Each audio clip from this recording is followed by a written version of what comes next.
Como leímos hace un momento, aquí se repite una vez más que Dios instituyó a Moisés como su profeta ante el pueblo y ante Faraón. De hecho, la palabra, el texto en hebreo es mucho más fuerte todavía, hace un énfasis mayor. Lo que dice en hebreo al comienzo del capítulo 7 no es Dios diciéndole a Moisés, mira, yo te hago como Dios para Faraón. Lo que en realidad dice es, mira, yo te hago Dios para Faraón. Esto no significa que Moisés era Dios, pero enfatiza la autoridad tan fuerte que Dios le dio a este hombre. El pueblo de Dios y Faraón, quien se creía que era un Dios, ellos debían entender que Moisés es el profeta y embajador del Dios verdadero y por medio de quien habla ese Dios. Ahora bien, a primera vista, parece que esto no tiene nada para decirnos a nosotros miles de años después, pero más adelante, en Deuteronomio 18, versículo 18, leemos que el Señor le prometió a Moisés lo siguiente. Escucha bien. Deuteronomio 18, 18 dice así: un profeta como tú levantaré de entre sus hermanos y pondré mis palabras en su boca y él les hablará todo lo que yo mande. ¿Qué promesa? ¿No? Qué promesa tan importante para el pueblo de Israel. Nosotros luego vemos en la Biblia que Israel tuvo muchos profetas, muchos. Ellos hablaron al pueblo de parte de Dios, pero ninguno igualó en importancia y en estatura a Moisés.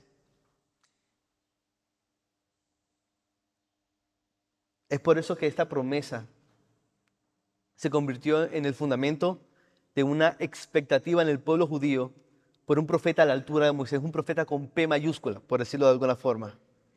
Hay muchos profetas con P minúscula, pero estamos esperando al profeta con P mayúscula.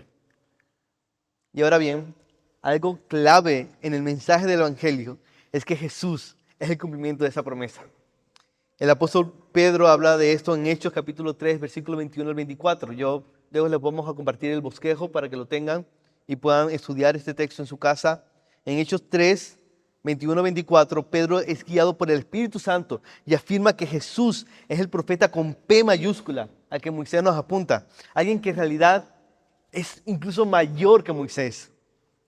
Mientras Moisés es un hombre que debía reflejar y representar a Dios, Jesús es diferente. Jesús es Dios hecho hombre.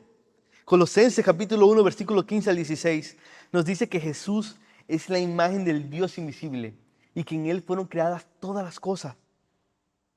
Ese Jesús es quien vino a nosotros. Esto lo cambia todo, hermanos. Hace poco vi una película llamada Los Asesinos de la Luna, dirigida por Martin Scorsese, un director muy aclamado en la historia del cine. Y yo como creyente he decidido no ver ni recomendar todas sus películas por el contenido que a veces tiene. Pero esta película sí pude verla. Está basada en hechos reales y habla de cómo en los Estados Unidos había un pueblo nativo, ¿ok?, que sufrió bastante, ¿no? Porque habían personas que se casaban con gente de esta tribu norteamericana para luego matarlas y heredar sus terrenos con petróleo. Ellos hicieron esto de manera sistemática. Y la Biblia, la película, la película te muestra la maldad de esta gente y el sufrimiento de quienes lloraron a sus familiares y fueron engañados por sus cónyuges. Es una película dura. Esta historia, que fue uno de los primeros casos del FBI, impactó mucho al director de la película y por eso quiso hacer la película. Ahora bien, durante la película hay algunos personajes que sirven como voceros del director dentro de la historia, que señalan dentro de la historia en varias ocasiones la injusticia que estaba sufriendo este pueblo nativo. Pero al final de la película pasa algo interesante. Las últimas palabras de la película son habladas por un personaje que aparece en el último momento, en la última escena.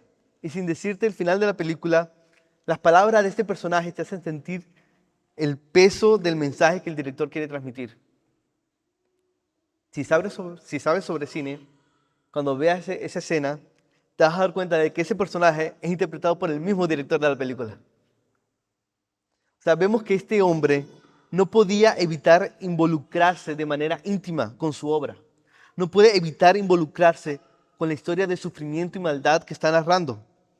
Él no puede mantenerse distante. Entonces toma la decisión artística de entrar dentro de su obra para hablarnos su palabra final y dejar claro su mensaje. Algo así es lo que tú y yo tenemos en Cristo, pero mucho mejor. El Dios eterno que gobierna nuestras vidas nos ama tanto en medio de nuestra maldad y nuestro sufrimiento que no puede mantenerse distante y entra a la historia de este mundo como el profeta definitivo a quien tú y yo necesitamos escuchar. Él es la palabra final de Dios para nuestras vidas. Escucha cómo lo dice. Hebreos capítulo 1 dice así: Dios, habiendo hablado hace mucho tiempo, en muchas ocasiones y de muchas maneras a los padres por los profetas, en estos últimos días nos ha hablado por su Hijo, a quien constituyó heredero de todas las cosas, por medio de quien hizo también el universo. Él es el resplandor de su gloria y la expresión exacta de su naturaleza. ¡Qué glorioso, hermanos! Moisés fue como Dios para Faraón y un profeta para el pueblo de Israel. Y así nos apunta Jesús.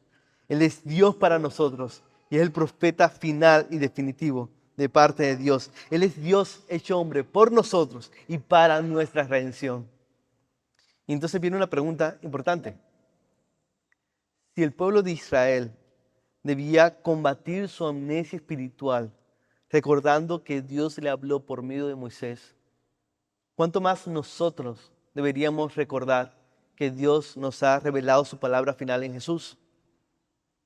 ¿Cuánto más deberíamos recordar quién es Jesús? ¿Cuánto más deberíamos ser intencionales en recordar esto y en vivir en obediencia a Él? Tal vez decimos que priorizamos la voz de Dios y nuestro máximo profeta Jesús, pero ¿qué dicen nuestras acciones sobre eso? Por ejemplo, en las mañanas, cuando te despiertas, en algo tan sencillo como salir de la cama, ¿estamos más deseosos de escuchar la voz de Cristo en su palabra?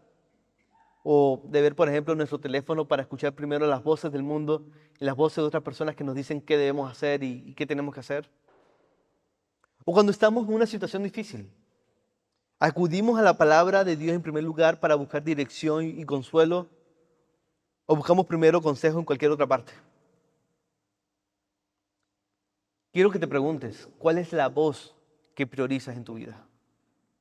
¿La voz de Dios, quien te habla por medio de Jesús en su palabra, o las voces de este mundo?